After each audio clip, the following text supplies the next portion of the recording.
warahmatullahi wabarakatuh. Waalaikumsalam warahmatullahi wabarakatuh. Selamat pagi anak-anak semua. Alhamdulillah. Sebelum kita mulai proses belajar kita awali pertemuan kita dengan berdoa kepada Allah. Mudah-mudahan segala kebaikan keberkahan diberikan Allah dalam pertemuan kita pada kesempatan pagi hari ini. Untuk itu doa akan dibawakan teman kita, Saudara Najrul, untuk membawakannya.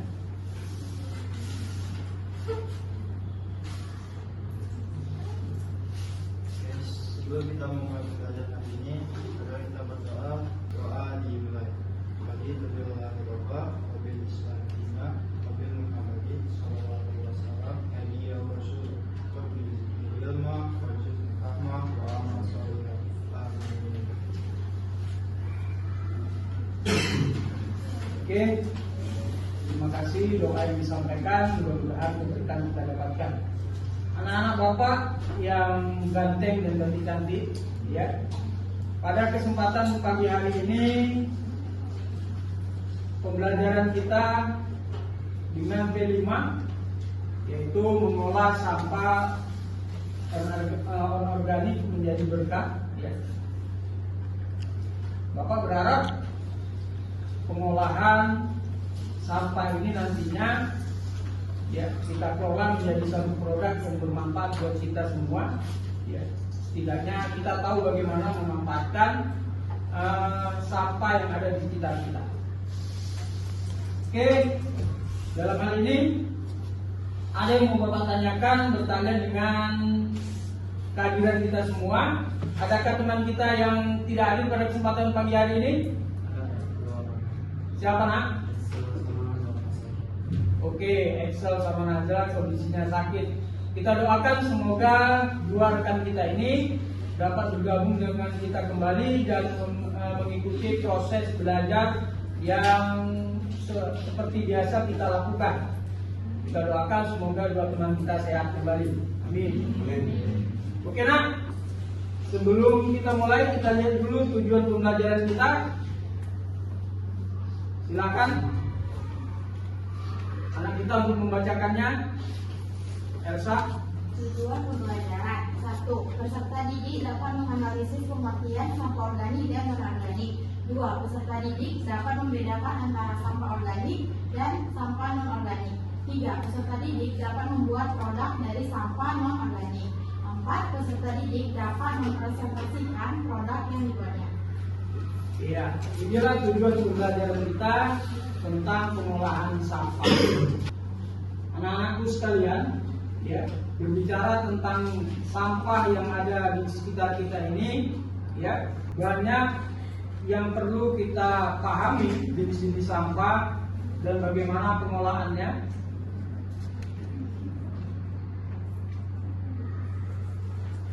Di dalam hal ini kita berharap ketika kita tahu pengolahan dan pemanfaatannya, sehingga sampah yang ada dapat kita kelola menjadi sesuatu yang punya nilai, kemudian bisa kita manfaatkan.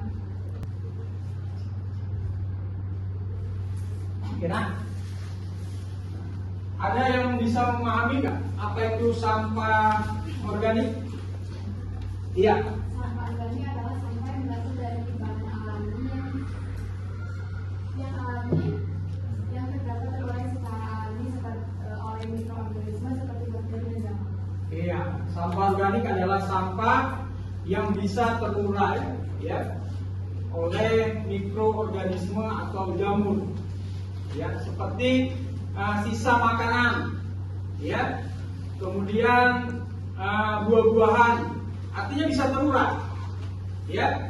Ini ada di sekitar kita dan ini sebenarnya juga bisa kita kelola dan kita manfaatkan menjadi setidaknya minimal kompos, ya, atau pupuk yang bisa kita kelola menjadi sesuatu yang berguna buat kita, ya. Kemudian ada namanya sampah anorganik atau non organik. Ada yang bisa menjelaskan? Iya, silakan. Sampah non-organik adalah sampah yang tidak dapat terurai secara alami, yang mana sampah ini memerlukan proses daur ulang dan pembuangan yang khusus. Sampah ini juga cenderung bertahan lebih lama di lingkungan Iya. Jadi memang sampah non-organik atau anorganik ini sampah yang tidak bisa terurai oleh mikroorganisme, ya, butuh pengolahan khusus, ya. Kalaupun kita bakar itu tidak habis, ya. Kalaupun dibiarkan butuh waktu yang lama, ya. Jadi makanya sampah-sampah ini, ya, kita manfaatkan dan kita kelola menjadi sesuatu yang punya nilai, ya, kemudian bisa bermanfaat buat kita. Jadi memang banyak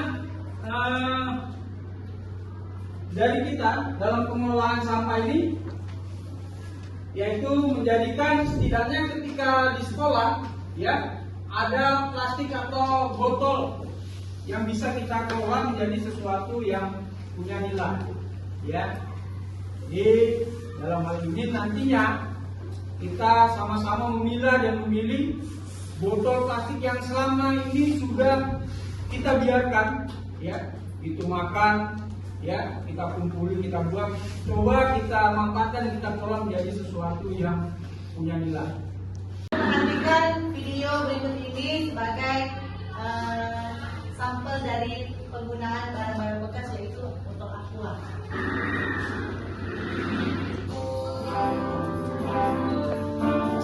Dari sini yang dari aku, Pak.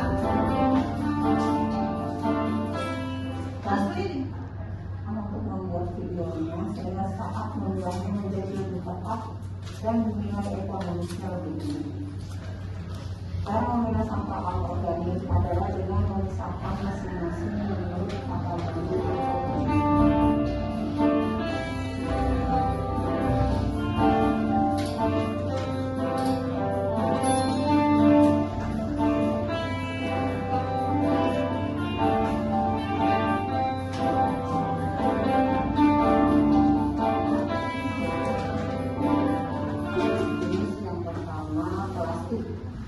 Semua sampah yang berbahan plastik seperti tas plastik atau kresek, botol minum, gelas plastik, dan berbekas dan lain-lain kita kumpulkan di sini. Kemudian barang-barang tadi kita kelompokkan lagi karena masing-masing juga memiliki nilai jual yang berbeda. Botol plastik dan gelas plastik juga akan bernilai lebih kalau kita lepaskan plastik mereknya, sedangkan gelas plastik kita pisahkan dengan plastik penutupnya. Dari botol plastik juga bisa kita pisahkan lagi antara botol dengan tutup, karena nilai jual botol berbeda dengan tutupnya. Agar tidak memakan tempat, botol dan gelas plastik kita kemas menjadi botol.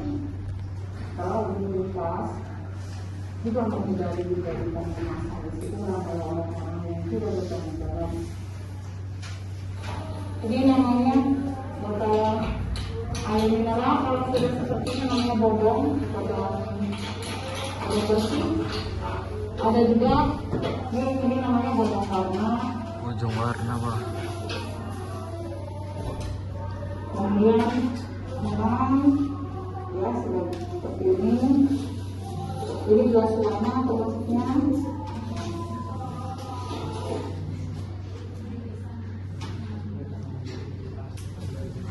Inilah cara dari pemisahan botol-botol plastik itu, baik itu botolnya maupun tutupnya. Oke.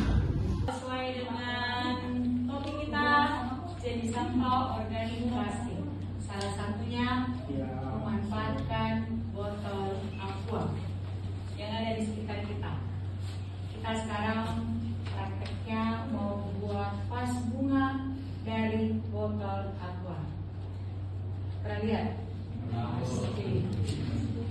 Pernah nggak kau berpikir ini bisa digunakan? Untuk apa lah? Vas bunga. Oke. Ini botol aqua ini ada yang 600 ml, ada yang agak gede. Ini biasanya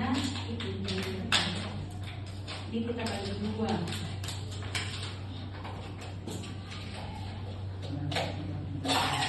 Oke. Biasakan kalau misalnya vas bunga,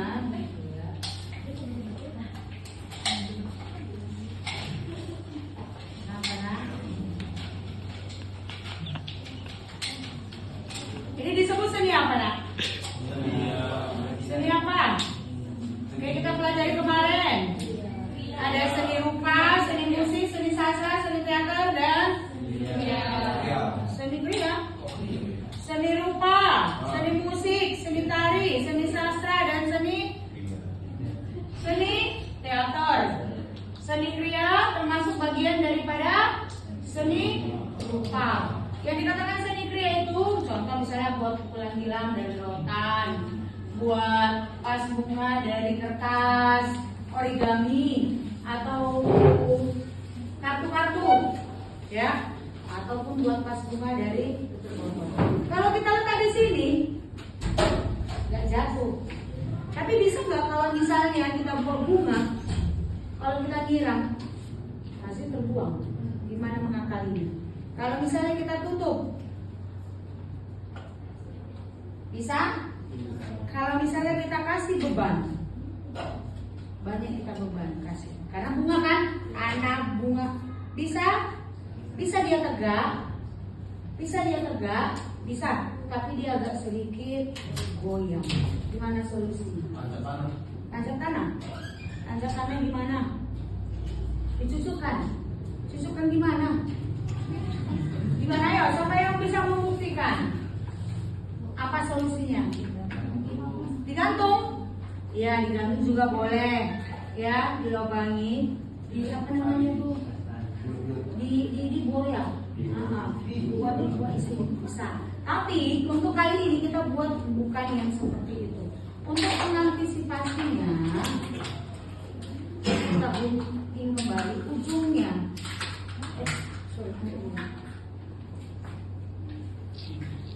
Kita rapikan, baru nanti ini kita ukur, baru kita lubang. Ya, kalau udah dilobangi nanti baru masukkan seperti ini. Maka berbuat. Bisa kita buat jadi, iya, bisa digunakan untuk pas bunga. Contoh, kalau ibu lihat dari YouTube, pas bunga contoh kan ada kalau kita mau mandi, kalau kayak di hotel-hotel tempat bak mandinya, nah, kan ada bunga hidup di tempat kamar mandi, pas bunganya seperti ini lagi. Jadi nanti di rumah boleh dicoba. Kalau tapi lebih bagus kalau botol aquanya yang jauh lebih besar, 1 liter, ya kan? Jadi muatan untuk di dalam itu jauh lebih banyak.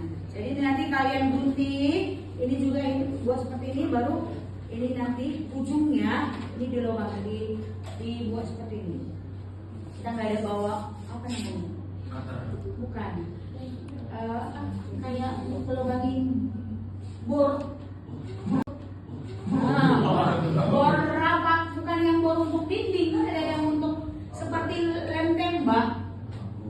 Nah, boleh itu nanti dilem, dibuat seperti ini, baru ini nanti kan udah lubang, masukin seperti ini.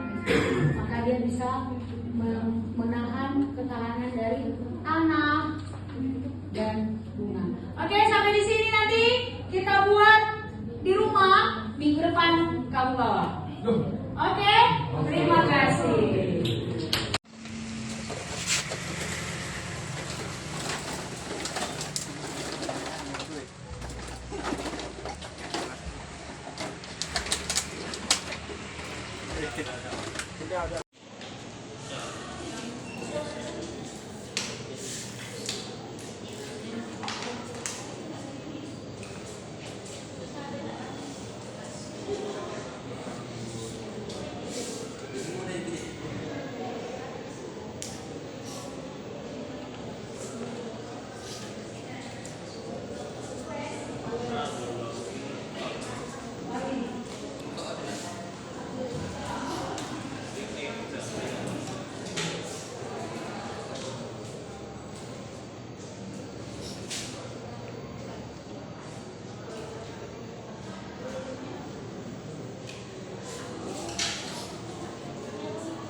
Jadi produk ini berbahankan botol dan dengan alat gunting dan lem.